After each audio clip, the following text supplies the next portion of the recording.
Hi, this is Sue for Parkies and Me, My Journey with Parkinson's. Now, I was talking to my husband today, and he had just come back from a nice long walk in the sunshine, enjoying being out in the fresh air and some alone time, which he enjoys. We are very much opposites in many ways.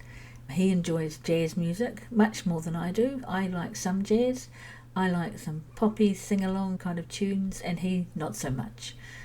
But he has an eclectic taste in music. I mean, he likes Led Zeppelin and a few other sort of more rocky things as well. So it's not all jazz, which is where we kind of meet in the middle with that sort of music. So yeah, we are quite opposite. I've always been somebody that needs people around me. He's somebody that very much doesn't. And when he came home and we were having our chat, I said something to him about I think I've figured out our love language. Our what? Love language, I said. What the heck is that? He said. And I said, have you not heard of it before? Have you been living in a cave or under a rock or something? And he said, I must have been, because I haven't heard of that one. And then I thought about it. I am someone who, like a lot of people, enjoys social media. I particularly like messing around on Facebook, looking at the reels and funny things that have been posted. And from my experience of social media, I have probably built up some vocabularies that he has not done because he doesn't do social media. So love languages was one of those things. And that was unexpected. I thought the words love languages was kind of everywhere, but obviously not within the realm of my husband's experience. So I tried to think of how to explain love languages to him. So I had to Google it because, sometimes when it's something that you kind of feel everybody knows and you don't have to explain, it's really quite hard to go, how do I explain that? So, yes, good old Google, and I was able to give him a bit of an explanation as to love languages.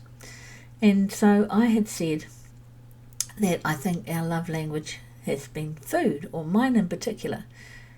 And I love to bake, I love to cook, and my husband has some firm favourites that he really enjoys, like my spaghetti bolognese he really enjoys, and he enjoys my baking. We enjoy my baking a little bit too much for the waistline, but that's another story altogether. So, yes, so my way of showing love for him can be in cooking him nice meals. And he shows me his love for me in many, many ways. Making sure that I take my medications, which are probably overdue at the moment, by the way. Making sure that I have a car that's working as it should. He checks the oil and water, he checks the tyre pressures, and he just makes sure that everything is how it should be to keep me safe.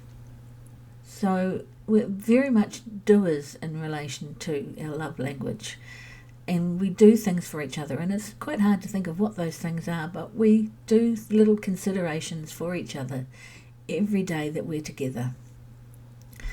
And one of the things that I really like, since it's a byproduct of my operations and my temporary disablement, if you like, is that he has got more comfortable in the kitchen, and it's actually really nice. I mean, I'm sitting here doing this at the moment. He's just gone to have a shower, and then he's going to finish cooking tea.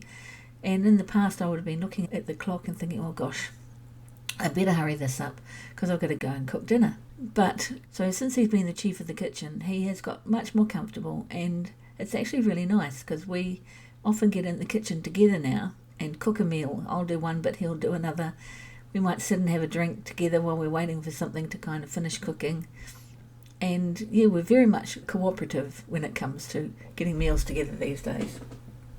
And I like that. I like having him in the kitchen with me. I like cooking things together. I like having a bit of a chat, maybe listening to some music while we do it. But just being together and enjoying that, having that company with each other is really enjoyable. Very early on in our relationship, we went to see a counsellor. We came from different worlds, different countries, and there was just a kind of getting to know you period where we just had to have a little bit of a chat to somebody to help kind of figure out how to figure each other out and what we needed. And that was a really useful thing. We only went a couple of times, and it just set us on the right track. And she talked about acts of service, doing things for each other out of love, the things like his checking my oil pressure and all that sort of thing. Those are his acts of service, and I do other things for my husband other than feeding him up. But, we both do things for each other out of love for each other.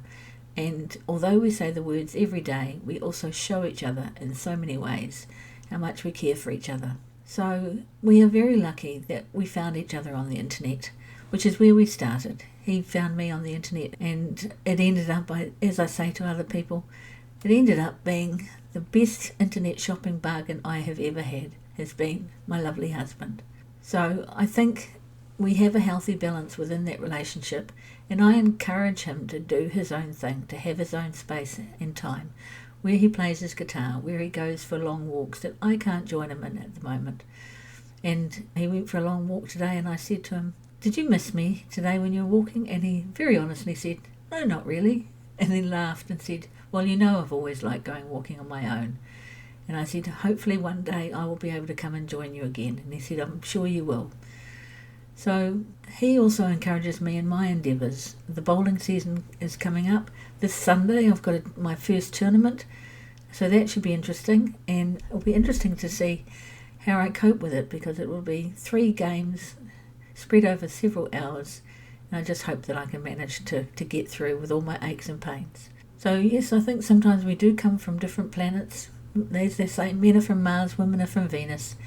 And opposites definitely do attract. Actually, one thing I have noticed is that my memory is not as good as it has usually been. I think it's just a natural part of the progression. And the poor soul, my husband, he tells me stuff and I go, yeah, and do those socially acceptable norms that you do. You acknowledge that somebody said something and say, "Oh yes, I've got that." And then the next day or even the next hour I will ask him the same question. And the poor thing, he sort of says to me, "I did tell you that yesterday," or "I did tell you that 5 minutes ago." And I have to apologise and say, "Look, I'm doing my best, but sometimes if I get tired, if I get too busy, I don't process as well as I used to." And it's understandable that he says, "Well, I did tell you that," when he has told me that probably more than once. So we have a couple of whiteboards, planner things on our fridge, and we both write on them now. So that's really useful, because before I got them, I used to say to him, "What day are you back working? What hours are you working? Am I going to see you for dinner?" All these questions. And now he puts it up on that whiteboard, and it's really useful. And with my starting my bowls again, I will be doing the same. So there will be much more individual time and space for both of us. When I'm back at bowls, I'm sure while he will be enjoying his space and his time on his own to do his own thing, he might have a thought in the back of his mind that he hopes that I'm enjoying my bowls, but I think mostly he will just be enjoying the peace, the quiet, and the ability to do what he wants to do for himself. And that's fine and dandy by me. So yes, sometimes I think we come from different worlds. They're worlds that meet in the middle with love. So this has been Sue for Parkies and me, my journey with Parkinson's. Kia kaha, be brave, be strong, be you.